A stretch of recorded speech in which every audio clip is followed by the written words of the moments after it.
Dahil sa di nakapasok, nag-LBM, ito ang titirahin natin. Yung halaman sa inyo ito mga idol, gamot yan. Kahit ganyan lang yung kaliit na halaman na yan, mas mapait pa yan sa pinagdaanan mo. Dahil 3 piraso lang yan, nilagyan mo ng kunting mainit, sigurado ngingiwi ang mukha mo yan. Hindi dahil sa asim, hindi dahil sa pait.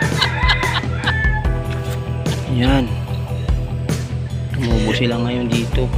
Yan ang iniinom ko ngayon mga idol, para mawala yung pagka ano ng tiyan ko, kulo-kulo. Akala ko nga sinaing lang yung kumukulo ito rin pala tiyan. Dahil sa LBM na to, hindi nakapasok ilang araw na. Kaya ito iniinom ko kada umaga, 3 piraso. Yan, mamaya papakita ko sa inyo mga idol kung paano yan.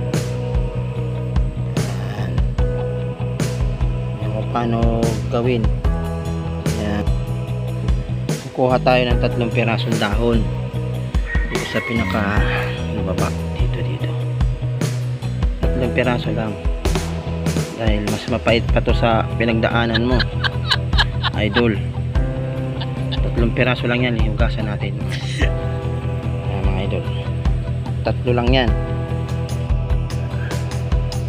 Yan idol, 3 piraso lang yan. Ngayon minalagyan natin ng mainit, pakulo pa ako. Yan idol, lagyan natin kunting mainit. Oh.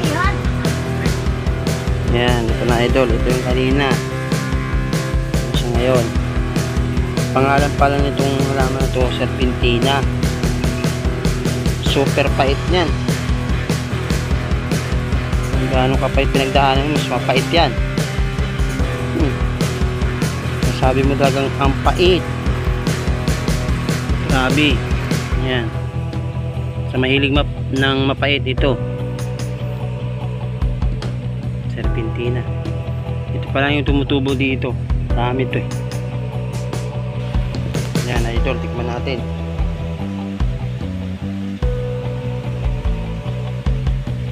Pait, grabe.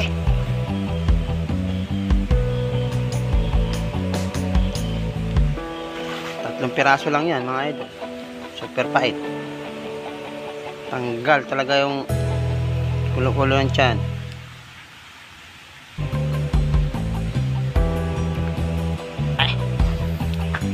Ayan mga idol,